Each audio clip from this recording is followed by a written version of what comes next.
What is going on, my good old friends of YouTube? It's Das here. Welcome back to another video. So listen, we're going to break down Palantir today, the charts, my thoughts, what I'm looking to do as we're getting into this brand new week in the stock market. And am I the only one that hates it when the markets are closed? Heck, even when I'm on vacation, guys, and I'm barely trading, barely doing anything, right? I still hate when the markets are closed because even on vacation, let's be honest, we check the stock prices, right? At least I do throughout the day, here and there, obviously not obsessively or anything, but I'm checking throughout the day. And, well, I hate when the markets are closed, guys. So we have to go over what to look out for this upcoming week. And I'm not sure what my camera just did there. But either way, smash the like button. Make sure to subscribe. And let's get into it, guys. So Palantir, as I'm sure you all know at this point, has been on a rampage, right? This stock over the last couple of weeks is up a lot. I mean a lot. Just about a month and a half ago, we were under $21 per share, and now we're over $28 for the first time in about 3 years, guys, maybe a little bit less. But either way, we're up 35% in the past 39 days, so pretty much, what, 1% a day, including, I believe that's including off days or non-trading days, or actually, no, that might just be, that's only trading days. Either way, that's even better, right? 1% per trading day over the last month and a half, which is just unbelievable, right? And this past week, went to show how strong the bulls are right now. And let me explain why in this part of the video. So you guys can see last week we broke $28 and roughly, it was $27.50, I believe, right? That was the high for March. You guys probably remember that. And we took that out, and look at what happened. Shortly after that, after hitting $28.75, by the way, we ended up coming down and we retested that $27.50 level, and we didn't see a huge sell wave come in and flood it under 26.80, 26.50, 26. No. Buyers came in, bulls came in, and this thing ended up rallying on Friday from around, 26.75 in the pre-market. You guys probably saw it, right?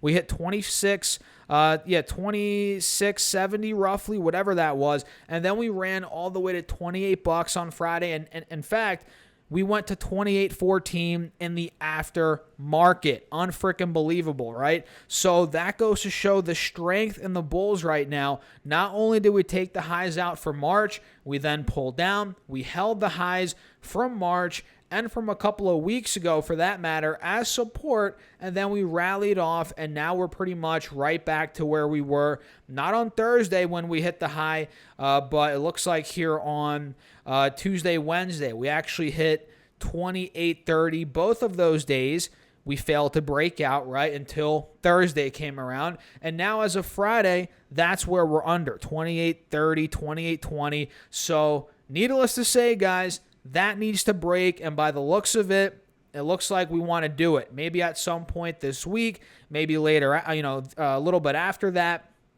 Who knows when it's going to happen, when it comes to the timing of it.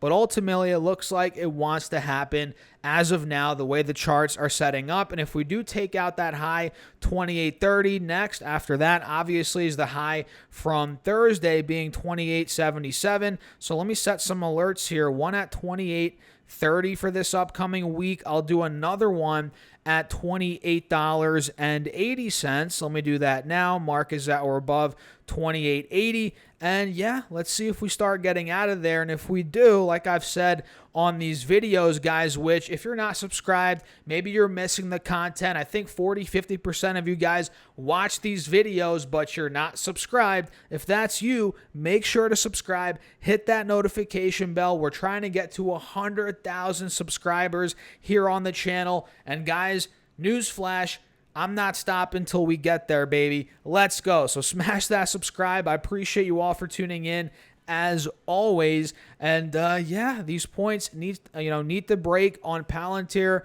And all the technicals are pointing to them breaking, at least as of now. So we arguably also have an overall, not really an overall cup and handle, but you guys remember this cup and handle we called out, right? This was a clear-cut one that broke out. So yeah, pretty much for this week, guys, mid 28s, $29. That's what I'm watching. Then from there on the 3-year chart, 29.30 could be next. Then if that were to break, oh man, we could be going a lot higher. And full disclosure, guys, I'm long Palantir. I own shares, at the 20 range, 21. I've been buying a lot, over the last couple of months here as it got hit because I had a feeling, I knew, and of course, I didn't know for sure. There's always risk. Please do your own research. But I knew $30 in my head, right?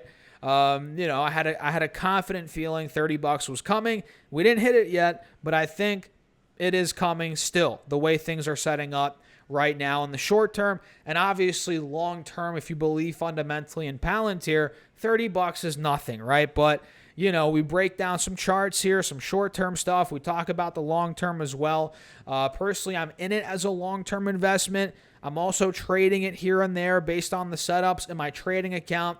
But yeah, overall, I'm long this company, for years, right? Unless they deteriorate fundamentally, which I don't see that happening, I'm going to be in the stock. And by the way, earnings are coming up on the 5th, right? Yeah, 5th of August. So about 3 and not 2 weeks, guys. Gosh, guys, I'm getting too excited. More like 3 weeks away, we're going to get Palantir's earnings, and we'll break those down more in depth the closer we get. So for this week, other than Palantir, there are a lot of other stocks I'm watching. I think I'm going to put together another video. I'm not sure if it's going to come out before this one or after. Either way, I'm putting together a video on earnings for this upcoming week. But last week, you guys probably saw, right? We had JP Morgan. We had other financial institutions, right? JP Morgan reported earnings. Their stock went down 1.2% on Friday. Looks like the company did here 440 adjusted EPS, which beat the 419. Revenue looks like came in at, let's see, where did that come in at? $51 billion, something like that. Let's see here, guys. That beat the $42 billion expected. Holy smokes. So JP Morgan pulling back a bit, much needed pullback in my opinion. So we'll see how that performs as earnings just came out. We also had Wells Fargo report, and this stock went down 6%, guys. Holy smokes. So let me see here what Wells Fargo reported very quickly here. Then we'll wrap the video up. Looks like EPS, excuse me, guys, $1.33. That's GAAP EPS, which beat the $1.29. Looks like here revenue $20.69 versus $20.29 billion. So double beat there for Wells Fargo. I'm going to have to dive deeper to see why.